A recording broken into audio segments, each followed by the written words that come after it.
আল্লাহর কসম, যারা ক্যাসিনোতে যায় এরা আল্লাহর বান্দা থাকে না, এরা শয়তানের গোলাম হয়ে যায়। শয়তান বলে এত বড় শয়তান আমি নই। আমরা জান্নাতের জন্য জন্ম নিয়েছি, দুজুকের জন্য জন্ম নেই নাই। এরা সবাই জুয়ার আসর বসায় আর নিজেদের সম্পদ বাড়ায় আর এক শ্রেণীকে রাস্তার ফকির বানিয়ে দেয়।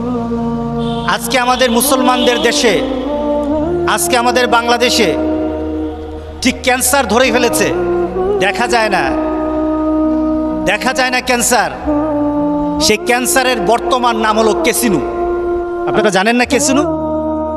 সেই ক্যান্সারের বর্তমান সমাজকে ধ্বংস করে দেওয়ার জন্য, আমাদের সামাজিক, পারিবারিক, রাষ্ট্রীয় শৃঙ্খলাকে, নিয়ম নীতিকে ধ্বংস করে দেওয়ার জন্য বর্তমানে আমাদের সমাজে সবচাইতে বেশি মারাত্মক হয়েছে ক্যাসিনো।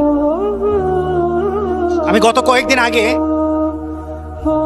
ওই যে ক্যাসিনোতে ধরা পড়ল ফকিরাপুর স্পোর্টস ক্লাবে, একজন সাক্ষাৎকারে বলছে দেখুন কিভাবে ক্যান্সার হয়। এই ক্যান্সার দেখা যায় না, বরঞ্চ এই ক্যান্সার দেহের ক্যান্সার থেকে আরো মারাত্মক। দেহের ক্যান্সারের জন্য একজন সাফার করে, কিন্তু সামাজিকভাবে জুয়া আর মদের ক্যান্সার যদি কারোর মধ্যে ঢুকে তাহলে পরিবারটা ধ্বংস করে দেয়, পরিবার ধ্বংস হয়ে যায়। সে লোক বলছে আমি আস্তে আস্তে এখানে আসলাম, 2000 টাকা দিলাম, কিছু টাকা পাইলাম, 12,000 টাকা পাইলাম, আবার ধরলাম 18,000 টাকা পাইলাম, আবার 18,000 টাকা ধরলাম, 13 লাখ টাকা পেয়ে গেলাম, আবার 13 লাখ টাকা চলে গেছে। 13 লাখ টাকা পাইলো, 13 লাখ টাকা চলে গেছে। মাথা পাগল হয়ে গেল। সুস্থ হওয়ার পর আবার এখানে আসলাম ক্যাসিনোতে জুয়া খেলার জন্য আসলাম।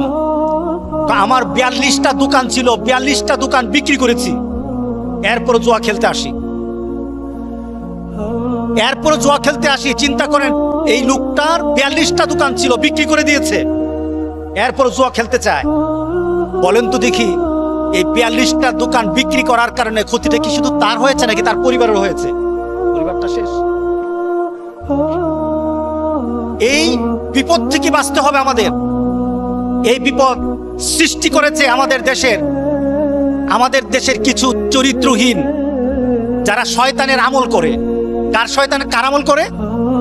আমরা দুই শ্রেণীর আমল করি। আমাদের মধ্যে দুই শ্রেণীর আমলকারী আছে। এক শ্রেণী আমল করে আল্লাহ। কার আমল করে বলেন? আরেক শ্রেণী আমল করে শয়তানের। কার আমল করে? শয়তানের।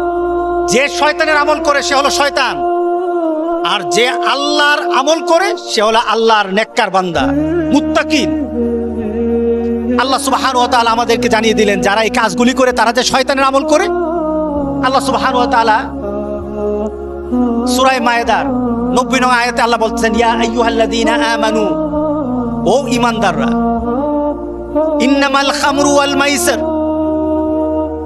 জুয়া এবং মদ এবং জুয়া, ওয়াল আনসাব, প্রতিমা, ওয়াল আজলাম, ভাগ্য নির্ধারণের জন্য সারস অর্থাৎ তীর নিক্ষেপ করা, রিজসুম মিন আমালি শয়তান, এগুলি হলো শয়তানের অপবিত্র কাজ। আল্লাহ জুয়াকে কার কাজ বললেন? বলতে হবে কার কাজ?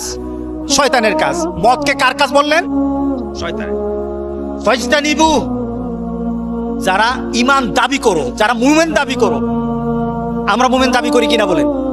এখানে সবাই আমরা মুমিন। আমরা যারা মুসলমান দাবি করি আমরা মুমিন হতে চাই। কি বলেন? দরকার না? আল্লাহ বলেন যদি মুমিন দাবি করতে চাও মদ খেতে পারবা না, নেশা জাতীয় জিনিস খেতে পারবা না, জুয়ার কাছে যেতে পারবা না, জুয়ার কোনো জিনিস ধরতে পারবা না, লটারিতে হাত দিতে পারবা না, তাসের সাথে তোমার কোনো সম্পর্ক হবে না, ক্যাসিনোতে যেতে পারবে না। আল্লাহর কসম, যারা ক্যাসিনোতে যায় এরা আল্লাহর বান্দা থাকে না, এরা শয়তানের গোলাম হয়ে যায়। কার গোলাম? যারা জুয়া খেলে তারা কার গোলাম? শয়তানের গোলাম। আল্লাহ সুবহানাহু ওয়া তাআলা বলেন ফাজতানিবু, এগুলি ছেড়ে দাও। আমাদের সমাজে কিন্তু জুয়া আছে। আমাদের সমাজের জুয়াগুলি ছিল বাঁশের নিচে, বাঁশের ঝাড়ের নিচে, অথবা কোনো নীরব জায়গায় বসে বসে কিছু তাস খেলে। এখন বোধহয় কমে গেছে অনেকটা, নাকি? হ্যাঁ, এগুলি জুয়া খেলে। এই জুয়ার মডার্ন অবস্থা হলো এই বর্তমান ক্যাসিনো, যেখানে লাখ লাখ টাকার খেলা নয়, এখানে কোটি কোটি টাকার খেলা হয়। আপনারা বর্তমানে দেখেছেন, বর্তমানে যারা ক্যাসিনো পরিচালনা করতেছে, যারা করতেছিল তাদেরকে ধরা হচ্ছে। তাদের বাড়ির মধ্যে কত কোটি কোটি টাকা পাওয়া যায়, সিন্ধুকের মধ্যে কোটি কোটি টাকা, সিন্ধুকের ভিতর কোটি কোটি টাকা। এক একজনের এফডিআর পাওয়া যায় 200 কোটি 300 কোটি টাকা। এরা সবাই জুয়াকির, এরা সবাই জুয়ার আসর বসায় আর নিজেদের সম্পদ বাড়ায়, আর এক শ্রেণীকে রাস্তার ফকির বানিয়ে দেয়। একটা শ্রেণী রাস্তার ফকির হয়ে যায়। একটা লোক আসলো আমার কাছে, এসে বলল, হুজুর, আমার স্ত্রীকে আমার ছেলে গ্রামের মধ্যে দড়ি দিয়ে বেঁধে গ্রামের মধ্যে টেনে টেনে নিয়েছে। কি ব্যাপার? ছেলে টাকা চায়। কিসের টাকা?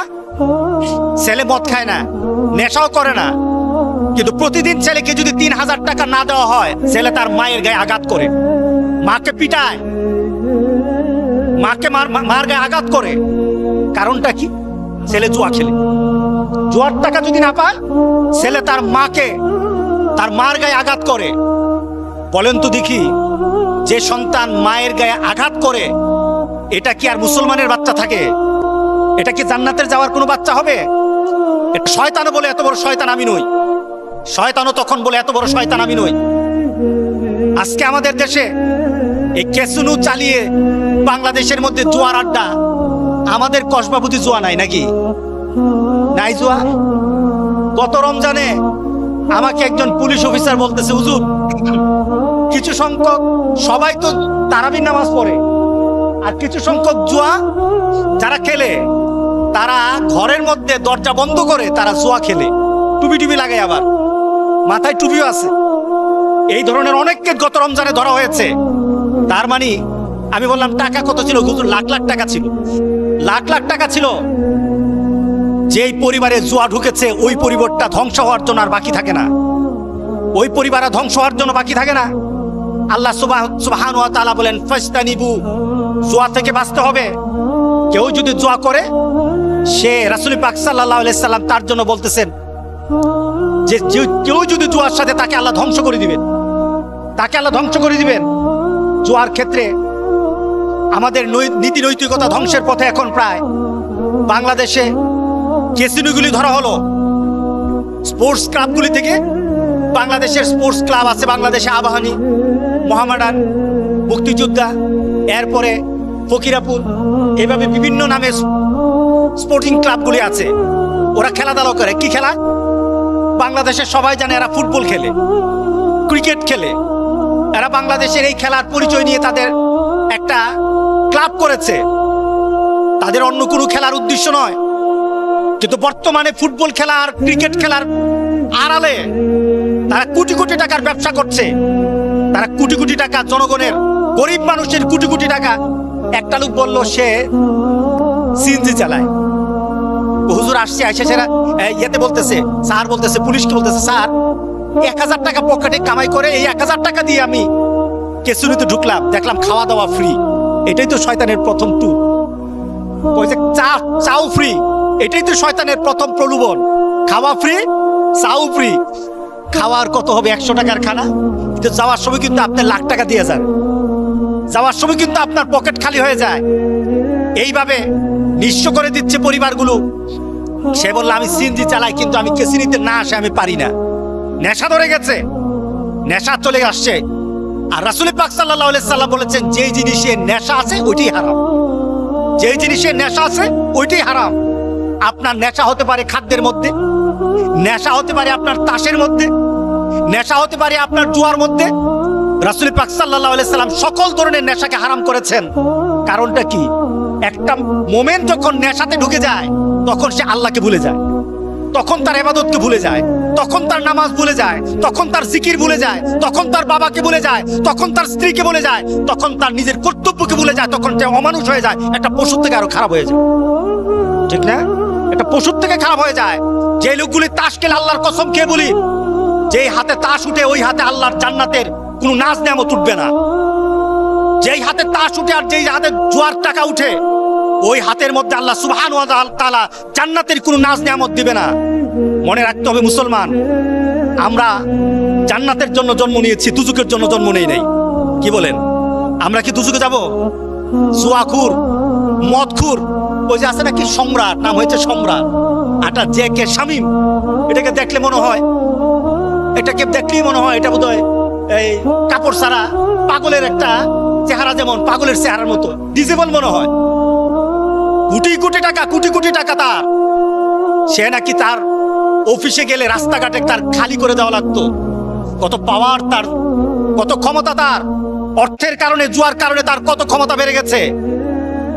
তাকে কি জিজ্ঞেস করেন তো, ভাই তুই মরার পরে কই যাইতে চাস?